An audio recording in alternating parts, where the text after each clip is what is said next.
రాకాలోకంకి స్వాగతం. ఈ కంటెంట్ మీకు నచ్చినట్టయితే లైక్ చేయండి, మీ బంధుమిత్రులకి షేర్ చేయండి.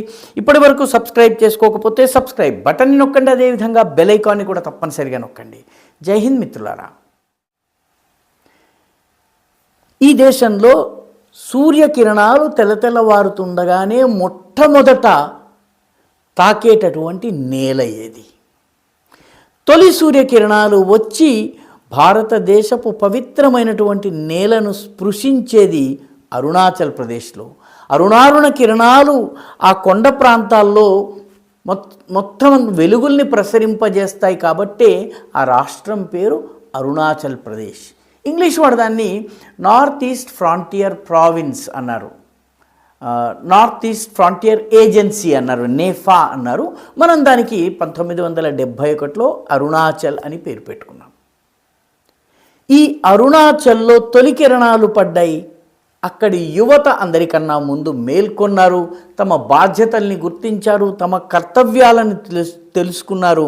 ఈరోజు వాళ్ళు అరుణాచల్ యొక్క స్వరూప స్వభావాల్ని, అక్కడ జీవన విధానాన్ని, వాళ్ళ ఉనికిని, మనుగడని కాపాడుకునేందుకు రోడ్డెక్కి ఉద్యమాలు చేస్తున్నారు.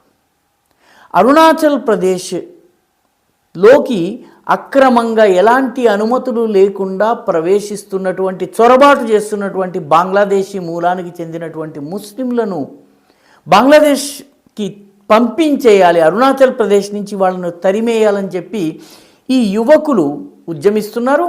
అక్టోబర్ 6వ తారీఖు నుంచి మొదలుపెట్టి వీళ్ళు చాలా చోట్ల పర్యటించి ఎక్కడెక్కడైతే బంగ్లాదేశీ మూలానికి చెందినటువంటి ముస్లింలు ఉన్నారో వాళ్ళని గుర్తించటము, వాళ్ళు అక్కడికి ఎందుకు వచ్చారు, అక్కడ మసీదులు ఎలా కట్టుకున్నారు, ప్రభుత్వ భూముల్ని ఎందుకు ఆక్రమించుకున్నారు, ఇళ్ళు ఎలా కట్టుకున్నారు, ఎవరు అనుమతి ఇచ్చారు, ఇదంతా ఒక విస్తృతమైనటువంటి సర్వే నిర్వహించారు.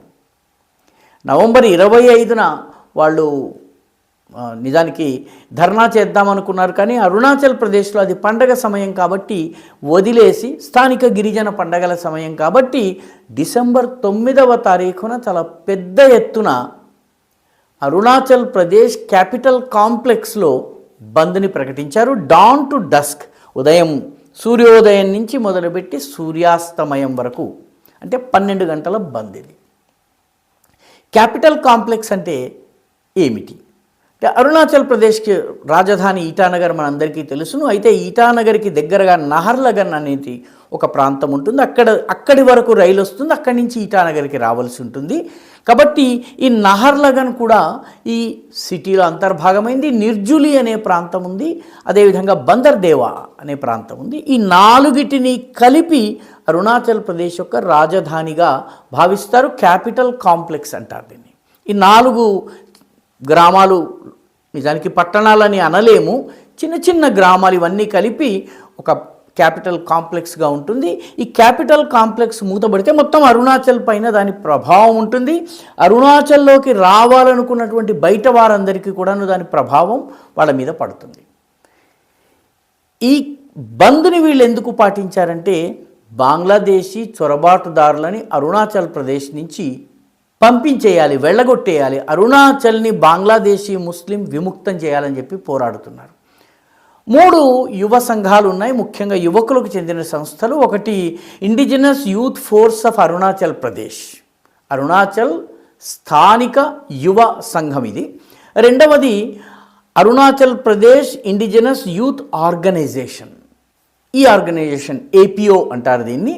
3వ ఆర్గనైజేషన్ పేరు ANYO, all Naharlagun youth organisation. Naharlagun అంటే ఇందాకే చెప్పుకున్నాం, క్యాపిటల్ కాంప్లెక్స్లోని ఒక అంతర్భాగము, రైల్వే హెడ్ అది. వీళ్ళందరూ కలిపి పూర్తి బంద్ను పాటింపజేశారు. మొత్తం అన్ని ప్రభుత్వ కార్యాలయాలతో సహా 1-2 మినహాయించి అన్నీ మూతబడిపోయాయి. దుకాణాలు, షాపులు, అన్ని రకాల స్కూళ్ళు, మిగతా సంస్థలన్నీ కూడా మూతపడ్డాయి. 100% బంద్ జరిగింది. వీళ్ళు ఈ బంగ్లాదేశీల్ని గుర్తించి అరుణాచల్ ప్రదేశ్ నుంచి పంపించేయాలన్నది మొదటి డిమాండ్. రెండవది ఇన్నర్ లైన్ పర్మిట్. వాస్తవానికి అరుణాచల్ ప్రదేశ్కి వెళ్ళాలన్నట్టయితే భారతదేశంలోని మిగతా భాగాల నుంచి వెళ్ళే వాళ్ళందరూ కూడాను ఇన్నర్ లైన్ పర్మిట్ తీసుకోవాలి. ఇన్నర్ లైన్ పర్మిట్ గువాహటిలో ఇస్తారు. అదేవిధంగా ఇటానగర్లో నాహర్నగర్లో కూడా ఇస్తారు, దిగగానే రైల్లో దిగగానే అక్కడ ఇస్తారు. పాసిఘాట్ ప్రాంతంలో కూడా ఇస్తారు. ఈ ఈ 3 ప్రాంతాల్లో ఇచ్చేటటువంటి ఇన్నర్ లైన్ పర్మిట్ ఆధారంగా ఎంతకాలం ఉంటామో, ఏ పని కోసం వచ్చామో, ఎవరిని కలుస్తున్నామో మనం చెప్పవలసినటువంటి అవసరం ఉంది. దురదృష్టవశాత్తు ఈ ఇన్నర్ లైన్ పర్మిట్కి సంబంధించిన విధి విధానాలు ఎంత ఢీలాగా ఉన్నాయంటే, బంగ్లాదేశీ చొరబాటుదారులు ప్రవేశించి కాలనీలకు కాలనీలు ఏర్పాటు చేసుకుని, మసీదులు ఏర్పాటు చేసుకుని, మద్రసాలు కట్టుకుని, అజాన్లు ఇచ్చేసి చాలా ప్రశాంతమైన అరుణాచల్ ప్రదేశ్లో నానా హడావిడి చేసేస్తున్నారు. ఇన్నర్ లైన్ పర్మిట్ విషయానికి వస్తే అరుణాచల్ ప్రదేశ్లో ఇప్పటి వరకు గత 1 సంవత్సరంలో 8,936 మంది ఇన్నర్ లైన్ పర్మిట్ లేకుండా ప్రవేశించారు. వీళ్ళలో 7,351 మంది బంగ్లాదేశీ మూలానికి చెందినటువంటి వాళ్ళు. మిగిలిన వాళ్ళు నాగాలాండ్ నుంచి ప్రవేశించినటువంటి నాగాలు ఇటువంటి వాళ్ళు ఉన్నారు. వాళ్ళని కూడా వెనక్కి పంపించడం జరిగింది. అయితే ఈ బంగ్లాదేశీలు అక్కడ నిలబడిపోయారు. ఇన్నర్ లైన్ సిస్టమ్ ఉండగా ఇంతమంది ఏ రకంగా రాగలిగారు? దీనికి ఒక ప్రధానమైనటువంటి సాధనం అక్కడ జరిగే వారాంతపు సంతలు. ఈ వారాంతపు సంతల్లో బంగ్లాదేశీలు వ్యాపారుల రూపంలో వస్తున్నారు, బంగ్లాదేశీ మూలానికి చెందినటువంటి వాళ్ళు. కాబట్టి వారాంతపు సంతల్ని సరిహద్దు ప్రాంతాల్లో నిర్వహించడానికి వీల్లేదు, బయట వాళ్ళు ఇక్కడికి రావడానికి వీల్లేదని చెప్పి ఈ ఐఫా, ఐపిఓ, ఆన్యో అనేటువంటి 3 సంస్థలు డిమాండ్ చేస్తున్నాయి.